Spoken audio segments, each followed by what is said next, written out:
You're listening to the AFTERBUZZ TV network. Now the largest new media platform on the web and your number one source for after-show entertainment.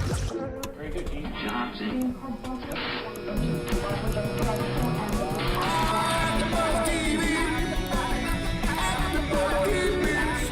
The AFTERBUZZ Studios in Los Angeles, California. Presented by Maria Menounos and streaming live thanks to Akamai Technologies. This is AFTERBUZZ TV's Castle After Show. We'll break down tonight's episode and get you all the latest news and gossip. And now, another post-game wrap-up show for your favorite TV show. It's AFTERBUZZ TV's Castle After Show. Hello, everyone. We are back here at AFTERBUZZ for another after show for Castle. It is episode 6 of season 6, Get a Clue. And so it was all about clues. It was very Halloween-esque, yes, I would say. Very much so. Yeah, it was a great episode. I really enjoyed it. I am your host, Paige Sullivan. I am back. Sorry, I missed you guys last week, but you had my lovely co-host with you, so that's fine. Yay. Hey, everyone. I'm Tiona Hobson. And I am Kate Aquillano. Glad to be back. I'm so excited that we have actually 3 hosts now. I know I left you guys hanging last week, but it's nice to get everybody's opinions and to really know what you guys thought of the show. So we'll dive into this. We got the peak of like the murder right at the beginning, and then we kind of just went into Alexis's apartment, and I was like, wait, what? Backtrack a little. Are we gonna talk about what happened? That's what I was thinking. I was like, are we gonna acknowledge that? Yeah, the fact that her throat was like sliced. Gone. That was a little graphic. It was a little. It's so funny because in most shows when I would see something like that, I'd be like gagging and like grossed out. But when it's on Castle, I'm just kind of like, oh, interesting. Let's get close. Can they actually give me a close-up of that shot? I need to see the details. Don't you feel like you don't get scared like in Castle? Like you always know it's going to be okay. But Yes. So when the murders happen, I'm kind of like, well, that's weird. I wonder why that happened. But on another scarier show, like in a horror movie, I'd be like, oh my God. But it was a pretty brutal murder. But we'll start out with something that I thought was kind of brutal and people could relate to is, you know, Alexis moved out. She's living with Pi, visiting. Yeah, the visit. I have to say, though, my opinion of Alexis, I think she's coming on too strong. This is your father. He's allowed to have his opinions. He's allowed to say what he wants to say and kind of judge your boyfriend. That's your dad's job. That's the job of a father to do and to make sure you're making the right choices. And I know she brought up the fact that she's being okay with his relationship. Well, she's the daughter. You're the daughter. You're not the mother. I know you guys have had sort of an adult relationship. Yes, that's true. But there is still that line where he's doing the right thing. If he didn't react this way when you moved in with your first boyfriend, then she's 19. Yeah, you're 19. Come on, 19. That's young. That's young to be living with a boyfriend. She's being a little harsh, and he's like, "Let's go get ice cream," and she's like, "I need time." And I'm like, I need to just get over being mad. Like, I need time. I remember so many conversations where my mother was like, I can't even look at you. I can't even look at you. But if I ever said that to my mom, she'd be like, oh, you can't look at me? Let's talk about that. No. I just think, I know that he hasn't been a parent in the normal sense, right. But I think there's still boundaries. And I think she crosses them a lot. When she brought Pi home just to live on the couch, and when she moves out with him, yes, go ahead, move out. But you need to understand there's repercussions. And Castle could very well say, you want to live with Pi? You can pay for school. That's what my mom probably would have done. I know, that's a good point. I mean, let's remember, she doesn't have a job. She's like, my work study will pay for my apartment. No. Not in New York City. City. What's going to pay for that apartment? Castle. No, Pi's counting bees job. Oh, His yeah. bee counting job. Yeah, I can't deal. Like, I just feel like every time I watch a TV show, I get so realistic about it. And so, like, no. Really? Do you know how much rent is in New York? And you have that big of an apartment? You didn't pay for that with work studies? When they were walking in, I was like, oh, this is going to be a dump because it's New York. They're young. And then you turn the corner. I was like, there's a bedroom? Yeah. Like, there's a separate There's kitchen? like a full kitchen table. You don't fit tables in New York apartments. No, exactly. never. That's why it was like, okay. Yeah, Who's paying for this? Exactly. The one thing I will say that I was kind of Castle maybe was a little wrong about when he was judging Pi's bee job. No, I agree. I was like, you know what? You're a writer. If your daughter came home with a writer who is young, who hadn't published anything yet, Yeah. you'd be concerned too. Like, hey, you know, you don't know if this is going to be a good career. You don't know if it's going to take off. You know, his career is kind of like, oh yeah, I'm counting bees. Oh yeah, I'm a writer. Everyone's a writer. Yeah, but in the especially- beginning, Castle, remember where you started. Yeah, exactly. Exactly. Remember where you started from nothing and you worked your way. Or anybody, you know what I mean? It's like when you meet a guy when they're young. I'm sure all of our parents, if they married their husband or significant other, they weren't where they are now. Absolutely not. And it's It usually just goes up from your 20s.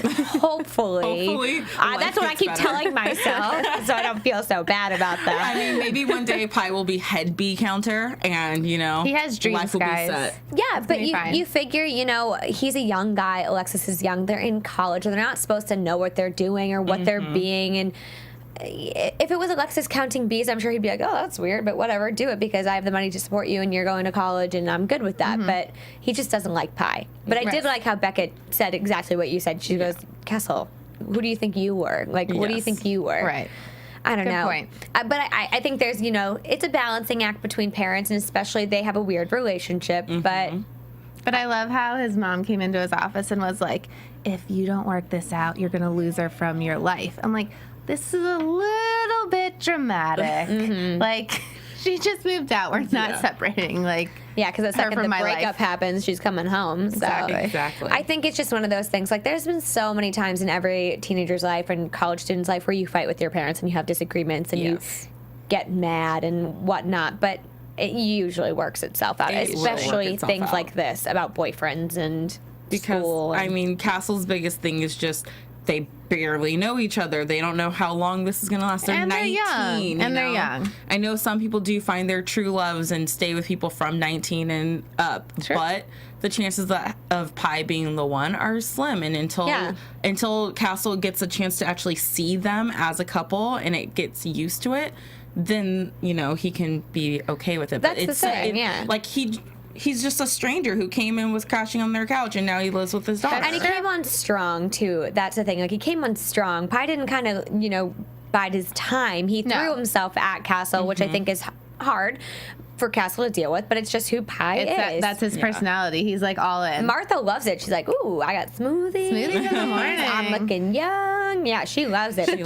She's an interesting mom, too. They just have a strange dynamic. Strange, yes. But that was interesting. I liked seeing that. We always get a little bit of his home life. And jumping ahead a bit, I guess, next episode is, I think it's like father like daughter, or like daughter like father is the name of it. So I don't think this riff is going to last very long. Yeah, that's what I said. I think what happens in the next episode drives Alexis back to Dad. I need your help. Yeah, and maybe they get over this little riff they have. Tiff. I had a little kind of concern, not a concern, I guess, but I was a little thrown off by the fact that she said. She wasn't like, I'm happy for you and Beckett. She was like, I accept it. And I thought she genuinely liked Beckett, and she's always kind of rooted for that. Maybe she was just thrown off because she didn't know about the engagement before it happened. Like, it's her dad. He should fill her in on these things. But I think he didn't do it mean-spirited. I think it just kind of happened. And she was she Costa Rica? Yeah. So it just was a whole timing thing. But maybe she's really hurt about that.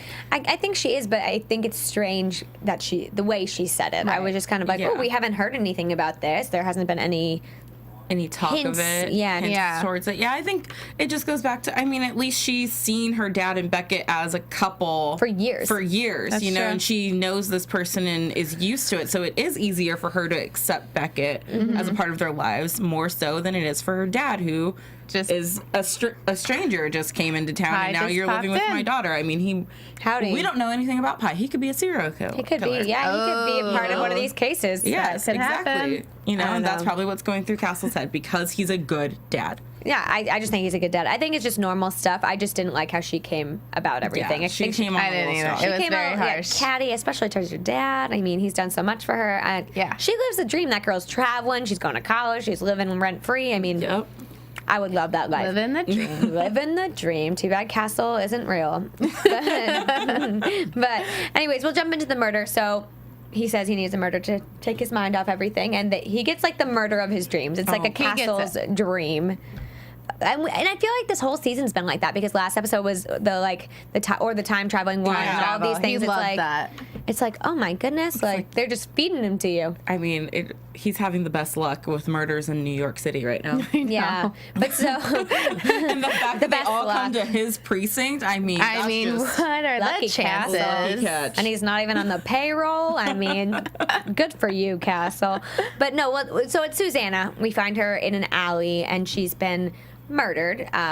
She's been stabbed in the throat, and kind of like, and her hands have been clawed off, which was weird. And she kind of looked like a crucifix, so it seemed like a religious thing. And there was religious aspect because they went to a chapel a lot, and that was part of it. Right. But it was very creepy. And so the first thought that Castle comes up with is it's a ritual, it's a sacrifice, it's something culty. Yes. Yeah. I didn't love it. That creeped me out. I was like, ooh.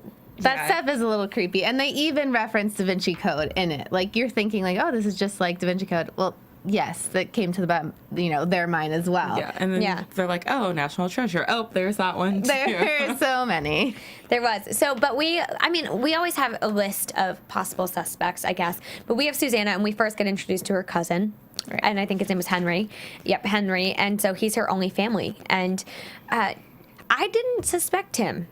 I didn't either. I forgot about him. I didn't. He was not on my radar. Yeah, he was not on my radar. He seemed kind of just... And when you think cousin, you always think like, oh, it's a cousin. You know? It's just like a way to get more information when they go to the family member, kind of to propel the story forward. Like, she called him last night, but the call was interrupted, so he doesn't know what she wanted to talk about. Yeah. So it was just kind of to get some more information. So I did not see it coming. I didn't see it coming. Plus... they always throw us for a loop, and we always think it's the family member. It's like, oh, it's the husband, it's the brother, it's the this, it's the that, and then it's not. Yeah. And so I try and write off people like that at the beginning. I'm going to write them off. And every time I write somebody off, they're the murderer. So if you haven't seen the episode yet, Henry's the murderer.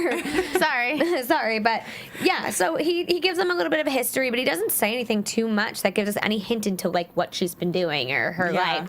But we find out that through her Metro card where she was, and we pull up some footage, and there's a monk following her with some creepy scars. With some scars on his head. I don't want to say creepy because they said a specific type of surgery, and if anybody's had that, I don't want to, offend you. But to me, didn't it look like devil horns, kind of like in the video, like when they filmed it? Not like when they saw him, but in the video, it kind of looked like dents in there too. It was very strange. But so we know a monk's following her. Some kind of, and that just feeds Castle's theory of about like the whole Da Vinci Code. Yes, exactly. Yeah, protecting a great secret. I love how he goes on and on and on, and they all make fun of him. But then, I was going to say Seamus, but Ryan or Esposito come in, and they're like, actually, you might not be so far off. Actually, you might not be wrong. This is for the first time, Castle, you might be onto something. Because they go to her house, and they find all these, like, symbols, and they find books about medieval times, and... who looks that stuff up? Yeah, so that kind of like even feeds it even more. And they're like, why was she looking at all these pictures? And like, why was she just checked out these books 3 days ago? So like, why is she having this sudden interest in all this like spiritual, religious cult? Right, and it was creepy. And so you figure some outside person or force or something came into her life to make her act this way. Yeah. I mean, after I read the Da Vinci Code, I kind of got into that stuff for like a day. I was like, oh, I'm going to go solve all these mysteries and I'm going to get it. And you get really obsessed, but then you lose interest after like an hour because it's really hard. But she stuck with it. So clearly this had to have been something that, it wasn't just a phase that she was going through, even though it kind of sparked suddenly. Yeah. You knew that it was something that was that she was really digging into it. Yeah, she was taking seriously. Here we are thinking it started suddenly. In reality, it didn't start as suddenly as we thought. She checked out the book 3 days ago, but we learned later in the episode that she contacted the head of the historical New York Historical Institute like 3 months earlier.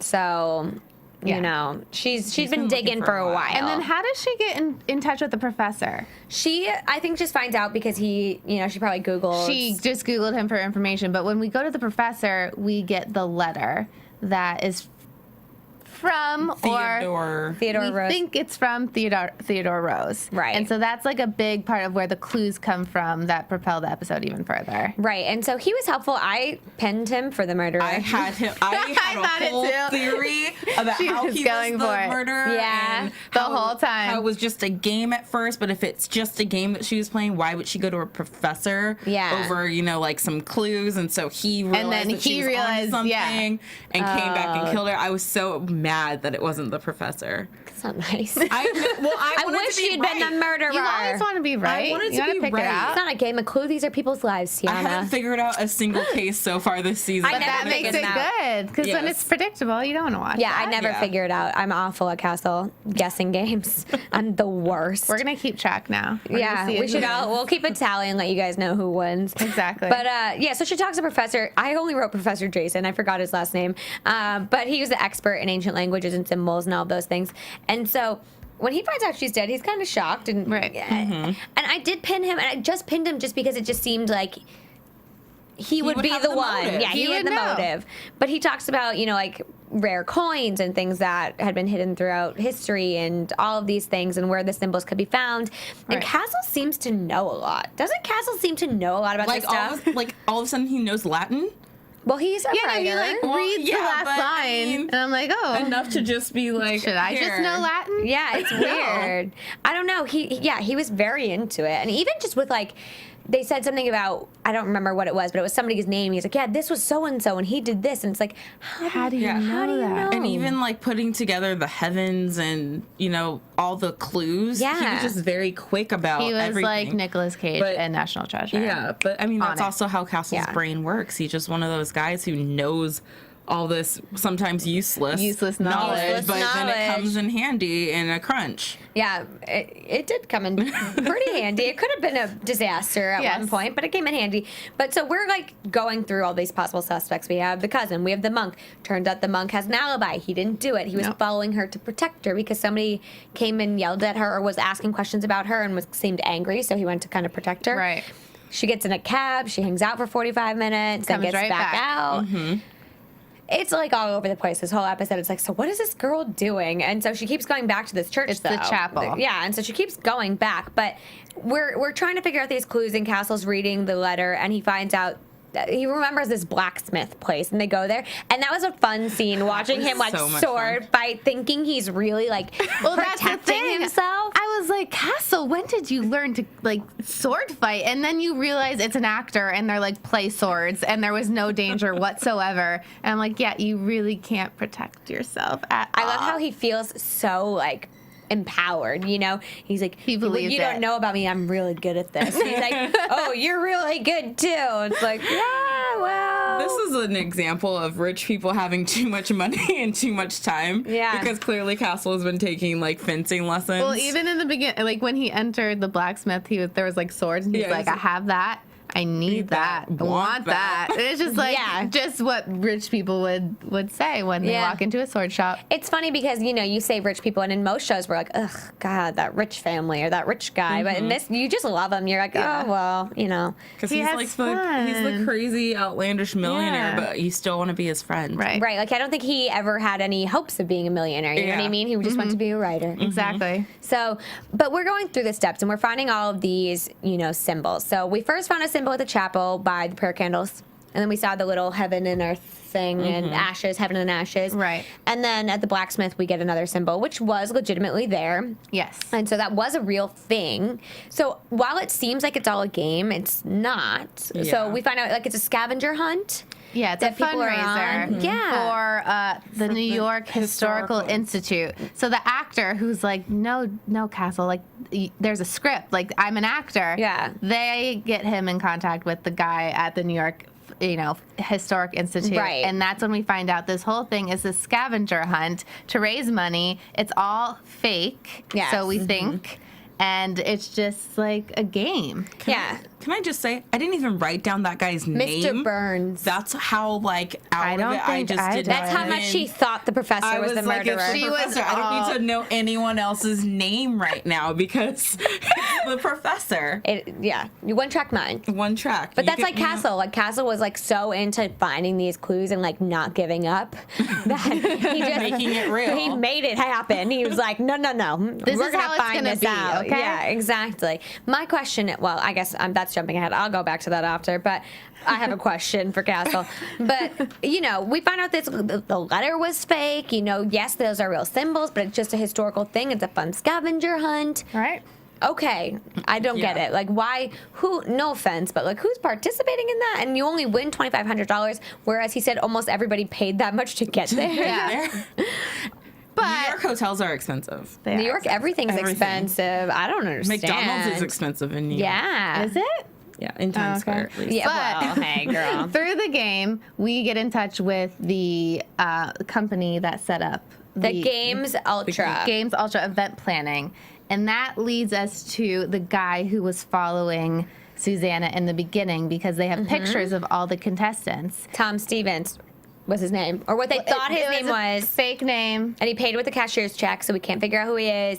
He kind of looks like the guy from Wayne's World. You know, So the he's got monk, the hair and the hat. The monk sat down with a sketch artist and wrote down, drew a sketch out, and it matches this guy in the in the Games picture. Ultra Yeah. thing. Yeah, and so it's kind of like, okay, who is this? What is he doing? Right. Where does he fit in?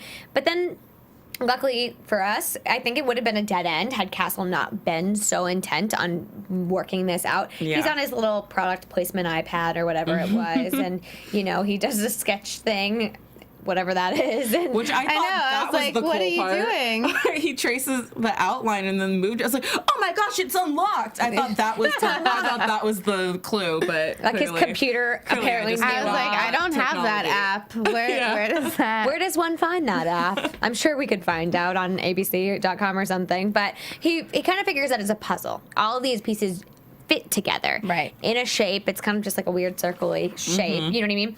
But they find this out, and there's also letters and, on it. And he, with his Latin and all these words. His knowledge of Freemason history. Freemason. It's ridiculous. You're a writer. I'm sure he does a good amount of reading. And research for his research. stories. Yeah.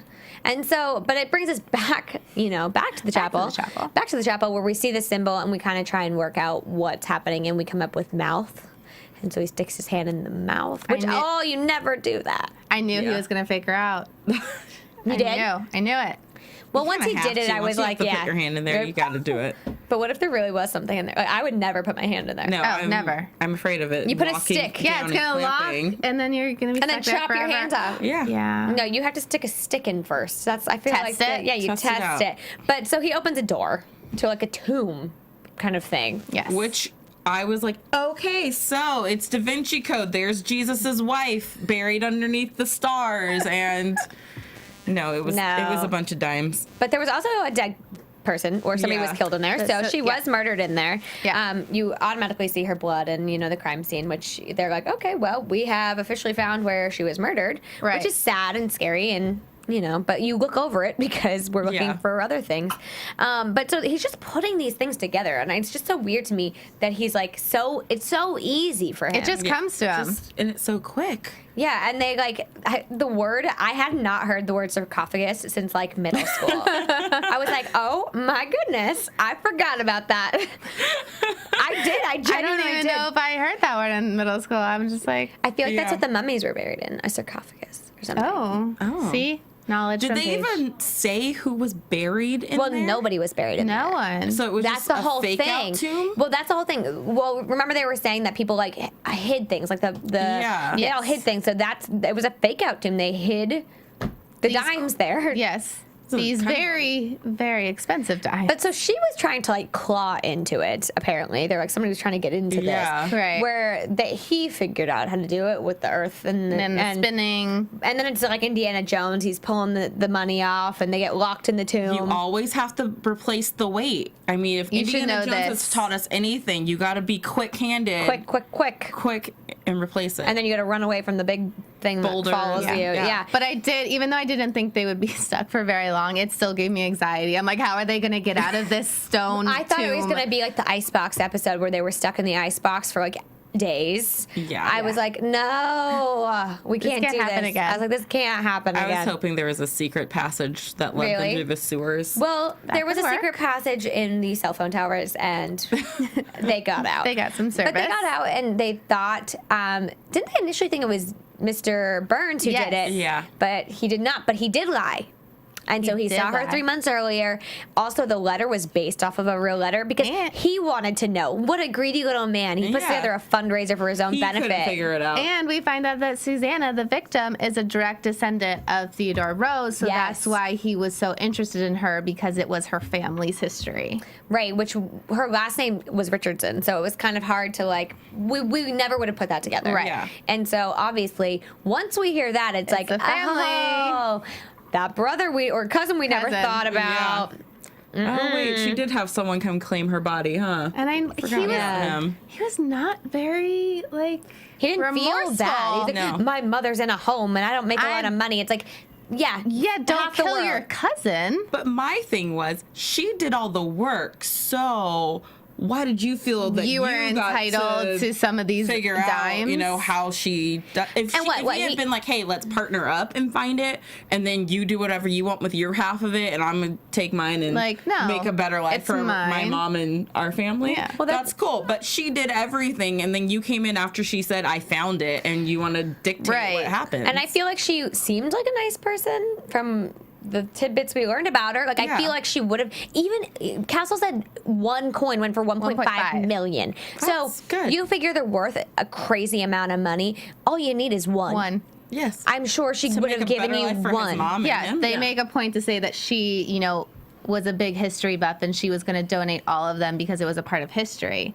But there were like hundreds there. I mean, I'm sure she would've Castle might have done a magic trick. I thought he was going to like pull one out. Not because he needs the money, just because he's a history buff. And it's like really cool that he would have like the first dimes that were created or Exactly. whatever. I just feel like, and in every murder that happens on Castle, it's like there could have been an easier way to do this. Yes. Yes. Like it could have been easier. And I want to know, do family members really murder each other as often as they end up doing on these kind of shows? Well, yeah, I mean, Because that's just so guess. sad. There's always a there's an easier connection. way. there must be an easier way. And the thing is, he's like, I was there and I tried to talk to her and then it turned into a fight and we fought. It's like, you brought a sword.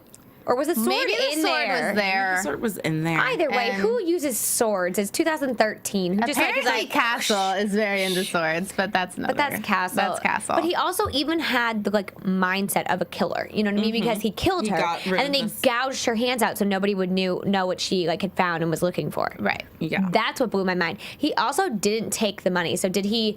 Well, he couldn't get in either. I don't think guess. he knew how to get into the probably tomb couldn't. That's true. where the dimes were. Yeah. Or he got distracted, like we were talking about, And had to hide the body. Oh, there's a body here that I That have was to my dispose question. of. We never addressed the fact that he had to drag her dead body through the chapel. Like, how did nobody see? Yeah, so there's blood in the little tomb. Where And the no blood crimes- anywhere else. And no blood, but yet, and then she's like in an alley. Yeah, I don't understand. I don't That is a know. good question. Yeah. Tell us, Castle producers. Yeah, how did that one happen? But I mean, it was Henry. Mean cousin Henry. Mean Too cousin. bad. I liked this episode a lot, though. I enjoyed did. it. I love when they let Castle really play it up. And I'm glad that Castle actually got a payoff of being right, because He last did. week with the time travel thing, they kind of left it open-ended where, maybe he was right, maybe he wasn't, but, they Maybe he fed was a into, crazy person. Yeah, they fed into his imagination and really let him play, and he got the payoff of actually being right about Exactly. the mystery. Yeah. And it's interesting to see these days how Beckett kind of just accepts it. She's just like, okay. But I like okay. how sad she got when he thought he was wrong. She's like, "Did you really think?" Like, I'm kind of concerned that I'm marrying you because you really Because you thought this was gonna actually be... believe it. But that's what I love about him is he goes for it all the way. Yes. And that's what makes it great. And I also love just the jokes that happen where, he's like, I didn't expect to meet you in a chapel like this. Like, Yeah, I noticed wanted that. to marry you in a chapel. So it's cute. And I love the dynamic because I feel like we've been waiting for Castle and Beckett for so long to be a couple and to see what they are like as a couple. And people thought it would get boring. I know a lot of people on Twitter and online thought it would get boring if they were to Absolutely. get together. As much as we wanted it, Casket could get Well, boring. that's the trend. Yes. And I mean, it's like the moonlighting curse. Whenever you have the sexual tension gone and the people are together finally, you lose interest. And I feel like Yeah. it's not the case That's not with them. happening because they're keeping these episodes so fun, and the banter between them as a couple is Yeah. fun to watch. Yes, I love it. They're still being very true to what's been working for the past, 5-6 seasons now. Yeah. And so they're staying true to that while they're still in the couple. So they haven't changed. It's really working. Well, because even for a long time, it was just as though Castle had a crush or Beckett had a crush, and it wasn't necessarily sexual tension. It wasn't like in other shows where you're like waiting for something to Right. happen. We were waiting, but not in the way I feel like other shows did this. So the transition was smoother. It doesn't feel so dramatic and so Not drastic. not drastic. Yeah, but I like it. I love it. And I like also it. I love, that we have this going into next episode. I want to see what Beckett thinks about Castle and Alexis and everything that's progressing. Maybe she'll get involved a little more. And, well, like we were saying last week, we need more relationship between Alexis and Beckett. Beckett. So maybe this will force them to kind of talk it out and, spend a little more time together. I would hope so. Yeah. Yeah. I would think that would be a good idea. Maybe, with the wedding planning. And Martha would be all be up a in great there. way for them to all bond and go dress Dress shopping. and Yeah, for a bridesmaid. for a bridesmaid. Oh, yeah, I don't know. But so I guess bells. doing this, let's get into predictions and see, And now, your AfterBuzz TV predictions. What do you, I feel like there was not a prediction in there this week. What do you guys think? I'm going to say that Alexis is going to get over it. Absolutely. Based on what we saw, she definitely comes crying back to Dad for help. Yes. So I think that she has to be over it. I mean, like we've been saying, I want to see more of Beckett and Alexis because I think that would be a fun dynamic to kind of work out and work through. And I want to see Beckett start wedding planning. That would be fun. Yeah, wedding bells. Yeah, I want her to be, I want a stack of wedding magazines next to her caseload. Yeah, and right. It to be intertwined and her being like, I don't know what to do with this. I know what to do with murders. I don't know how to pick a dress. Yeah. That's what I want to see. It would be fun. I know this would be far-fetched, but if Pi was involved in a case in some way, and maybe... Like he's the killer? No. But maybe Castle has to really work with Pi, and they, reach a new level of relationship where he respects him a little more. Okay. I don't know if it's through a case or through something else, but maybe for Alexis's sake, they find a little more common ground. I was going to say, possibly I could see something where maybe like a birthday or something, he needs Pi's advice for Alexis or something where they kind of have to come together. I don't have any serious predictions because I feel like we left it on kind of a good note. I do, Alexis and Castle are going to get, not get back together, but be fine. They're going to be fine. They're going to go get that ice cream. Yeah, they're probably going to get ice cream. I thought she was just going to be like, I'm vegan, Dad, don't you know? I thought it was going to be something like that too. Yeah, but it's so harsh. Yeah, it was like, I need time. I'm still mad. But I don't have any serious predictions. I just really would like to see these relationships develop, especially between Alexis and Beckett. And just more fun murders. I really loved this one, so I kind of want something more along these lines. But I don't know if we'll get it. We'll see. But thank you guys for tuning in. As always, make sure, if you don't already, subscribe to us on iTunes, and you can rate, comment, tell us what you're thinking about the show. Let us know your predictions, your opinions, and thoughts. We always check it, so it's very helpful to us as, the host to know what you guys are into and what you're looking forward to. So make sure you go check it out there. And also, if you want to keep the conversation going with one of us personally or all of us, you can find us on social media. So you can find me, Paige Sullivan, on Twitter and Instagram at Paige Sull. I'm on Twitter and Instagram at the Tiona-Hudson. And you can find me on Twitter at Kate Aquillano. It's a hard last name, but you can find it. Good luck to y'all on that last name. But thank you guys for tuning in as always, and make sure you come back next week for another fun Castle After Show. From executive producers Maria Menounos, Kevin Undergaro, Phil Svitek, and the entire AfterBuzz TV staff, we would like to thank you for listening to the AfterBuzz TV network. To watch or listen to other after shows and post comments or questions, be sure to visit AfterBuzzTV.com. I'm Sir Richard Wentworth, and this has been a presentation of AfterBuzz TV. Buzz you later. The views expressed herein are those of the hosts only and do not necessarily reflect the views of AfterBuzz TV or its owners or principals.